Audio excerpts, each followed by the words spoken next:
আজ মাদ্রাসা বোর্ডের মাধ্যমিক পরীক্ষার ফলাফল প্রকাশিত হলো। বিড়ি শ্রমিকের মেয়ে ধুলিয়ান হাই মাদ্রাসার ছাত্রী শামীমা সুলতানা তৃতীয় স্থান অধিকার করে 692 পেয়ে চমক লাগালো ধুলিয়ান পৌর এলাকার গাজীনগরের মেয়ে।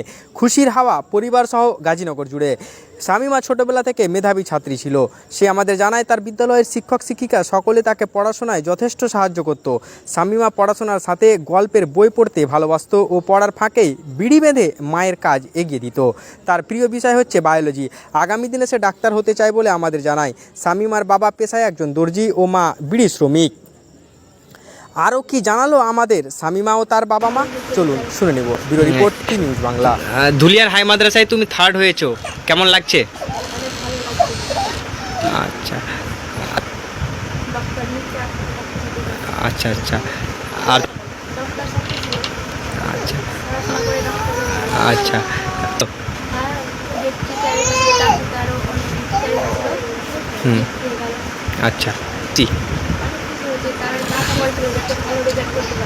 আচ্ছা আচ্ছা আচ্ছা ঠিক ঠিক ঠিক তো আচ্ছা আচ্ছা হলো তারাই বলেছিলেন ভালো করে পড়াশোনা করে জীবনে কিছু হওয়া যায়, ভালো করে পড়াশোনা করতে হবে, নিজের স্বপ্নকে সবসময় লক্ষ্য রাখতে হবে।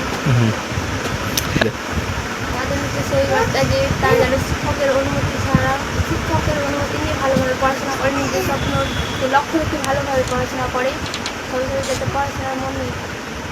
আচ্ছা ঠিক আছে,